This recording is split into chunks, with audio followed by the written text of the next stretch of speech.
Tomorrow, I speak to Kirit Somaya. Kirit Somaya, senior Bharatiya Janata Party leader and a person who is a self-professed corruption crusader. Now, Kirit Somaya is supposed to be responsible for a lot of expose in Maharashtra, especially opposition leaders from Shiva Sena, leaders from NCP, a lot of opposition leaders, and a lot of opposition leaders have been raided and are under the scanner of ED thanks to Kirit Somaya. This is Kirit Somaya, and tomorrow I speak to him. Believe me, a very interesting interview. Parliament evolved the electoral bond system. Under the BJP government. It is the Parliament who evolved the electoral bond system. Under the BJP government. It is the Parliament who evolved the electoral bond system. Are you honest to this question? Yes, I am absolutely honest to this question. No. Yes. No. Now my turn to reply. Please. No. It is dishonesty of presentation. Not to contest election is not major issue for me. But the humiliation which I faced, my family faced during 2019, that was very, very, very, very difficult. And at that time, my party leaders kept quiet. That hurt me and my family. Sacrificing, no. But humiliation by Uddhav Thackeray, and at that time, if my party leaders kept quiet, it hurt me.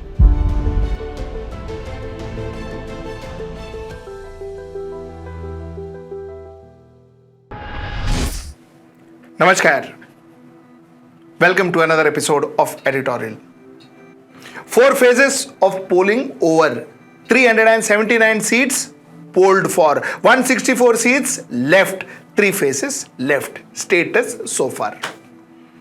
अब question ये है that will Bharatiya Janata Party get 400 seats? Big question. The question also is will Congress revive? And finally, is there going to be a change that we are talking about? I'm not going to do any prediction, but let us discuss. Let's get right into the show. Okay, for starters, let me correct my sentence. एक गलती हो गया. The first sentence which I said that I am not going to predict. No, I am going to make one prediction. And that prediction is this 400 Paar story, 400 Paar story of Bharatiya Janata Party. That may not happen. That may not happen. It is not just me. I think even Bharatiya Janata Party knows it. So therefore, the 400 Paar narrative has almost taken backstage. Now it is not spoken the way it used to be. So 400 Paar story may not happen. Whether Bharatiya Janata Party will make 275, whether Bharatiya Janata Party will go above 300, these are questions that still needs to be answered. By the looks of it, nothing seems to be certain.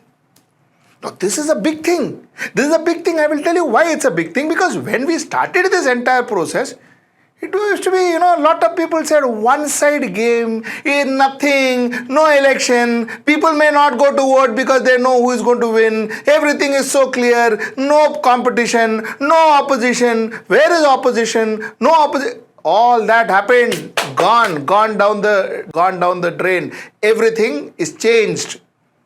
The competition is tough, the opposition exists and exists strongly.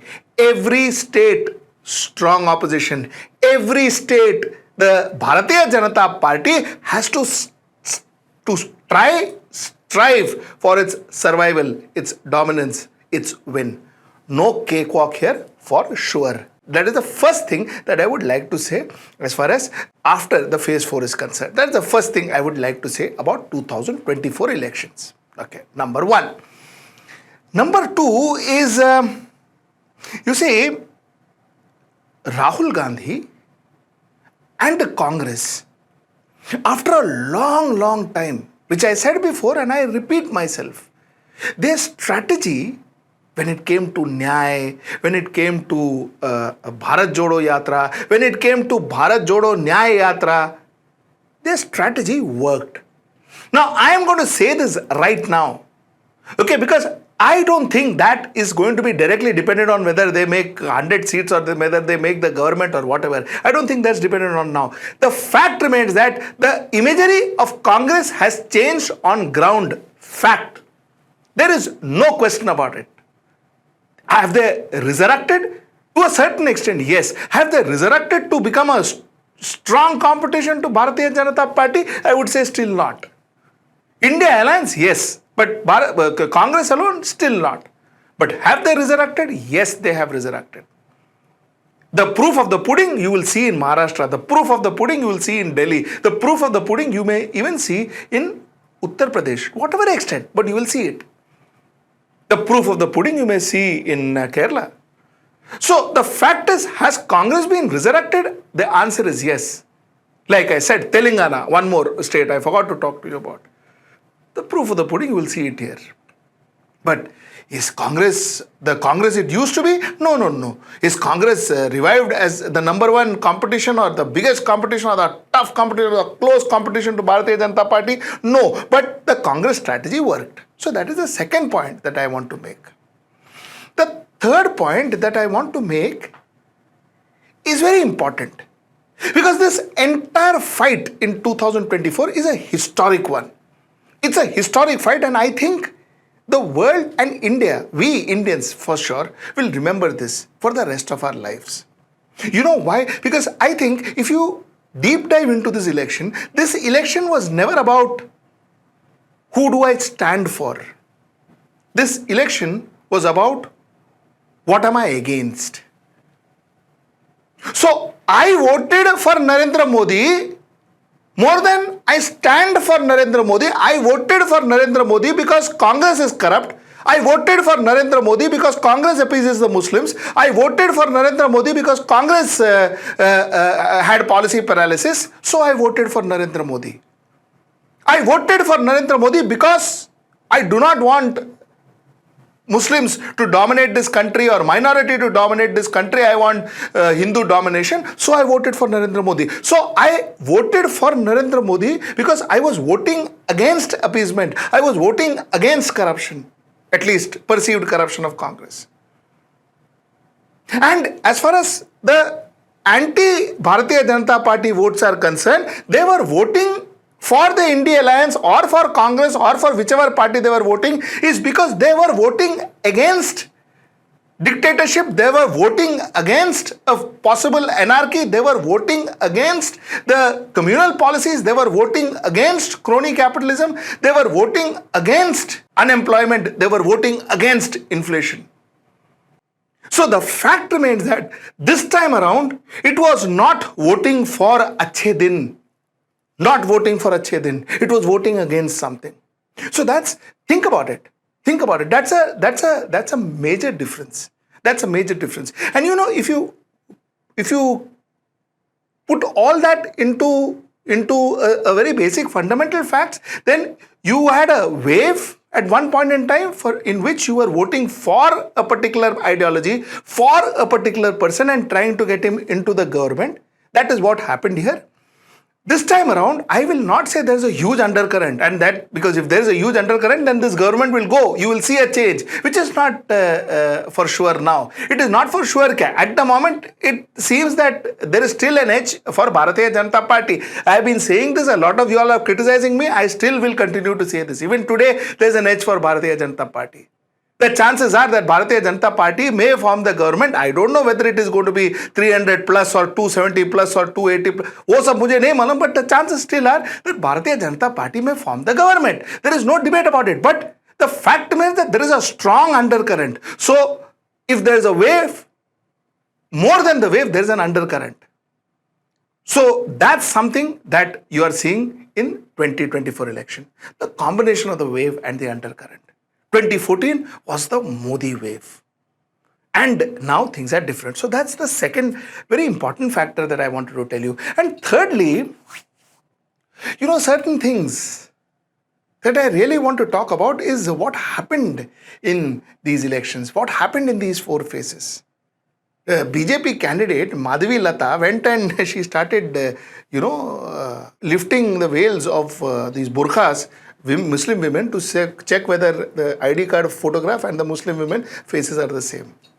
She didn't do that with Hindu women, but she did that with Muslim women. And you know what? Nothing happened. Nothing happened. The point I'm trying to make is the deplorable act didn't warrant any action from the ECI. So, for the first time, we've actually witnessed, it is not that we haven't, it has been degenerating, but this time around, the inaction of ECI was quite visible. You know, a presiding officer in Ujjain, a presiding officer in the polling booth, inside the polling booth, a presiding officer was talking about Modi inside the polling booth. That person had to be picked up and thrown out. This was the brazenness of how little democracy meant for us, people of India. How little democracy meant. We didn't really care. A presiding officer. आपने बोला कि नहीं बोला? Sorry बोला ना मैंने, बोला तो सॉरी, कान पकड़ के सॉरी बोल रही हूँ। तो काहे के लिए बोला फिर आपने? अरे बाबा सॉरी बोल रही हूँ दादा, मैं तेरे पैर पकड़ लूँ? पैर वगैरह मत पकड़ो। है ना, ऐसा कुछ भी नहीं है हमारे मन में भी नहीं। आप हट जाओ, हम लोगों को आप तो हमको आप चाहिए ही नहीं यहाँ पे दिन भर। आप बोलते आप मतदान केंद्र को प्रभावित कर रहे हो, आप मोदी करके। अरे नहीं भैया, मोदी क्यों करेंगे हम? Goons doing it, we have seen it before. It is not the first time, but a presiding officer, first time. We saw what happened in Chandigarh, where another officer looking into the camera and manipulating votes. So I guess the concept of brazenness as far as election is concerned was there. CCTV, I am told, Supriya Sule made a claim. Supriya Sule, the daughter of Sharad Pawar, the chief of NCP, Sharad Chandra Pawar NCP, now which is a different NCP, that itself is a murder of democracy. But all the same, Supriya Sule says that, listen, you know what, 45 minutes CCTVs were switched off in Baramatis. CCTV on the EVM booths on the polling booths was switched off for 45 minutes. She says what happens in that 45 minutes. The reason I am trying to tell you all of this is because I want you to understand that the various aspects, the various things that happened in this election. And why, when I say that this election is going to be different and this election is going to be memorable, why I say this. That's the point I wanted to make. Bangalore court grants conditional bail to H.D. Ravanna kidnapping case. H.D. Ravanna, the sex tapes, the person who were abusing hundreds of women with his son, he was granted bail, conditional bail, but bail.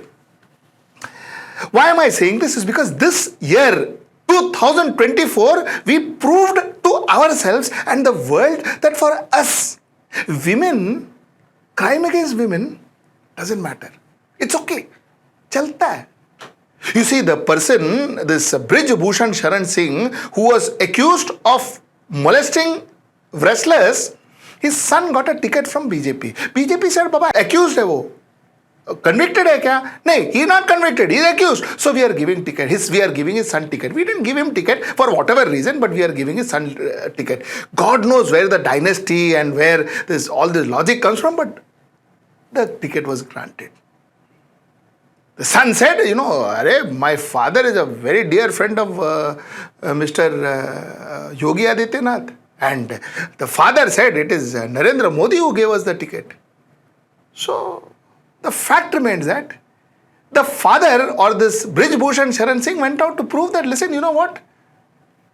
Power is above everything. This happened. Like I said, H.D. Revanna, who is H.D. Devegowda, the former Prime Minister's son and a Bharatiya Janata Party ally, whose videotapes, I don't need to mention, I've done a full series on it, 300, 400 women. And he got a bail in one day. And you know what? If you take 100 crores, if you are accused of 100 crore bribe, or if you are accused of some ED crime, then you don't get bail for years. Years you don't get bail. Hemant Soren didn't get bail. Kavita didn't get bail. Sisodia didn't get bail. There you don't get bail. Paise se khelne ka nahi. Women and all, it's okay. This is something that we've told our world. This is something that we told the world. This is how we are. This is India, Baba. Women and all, it's okay. But paisa se khelega, then there's a problem. If you're an opposition especially. If you're government, part of the government and you play with money and all, nothing happens. If you're part of the crony capital gang and all, you play with money, nothing happens. But if you're an opposition and there is a slight corruption issue or whatever corruption or so, then to you're gone. 6 months, 1 year, to you're just languishing in jail. That is important. This is something that this election taught the world. This election taught us, and we showed the world that women, crime against women and all, in India it's okay. It is not much of a problem. You know, a journalist was assaulted in Mr. Amit Shah's rally. Has it happened before? Many a times. But you know the difference here? The difference here is how irrelevant journalists are.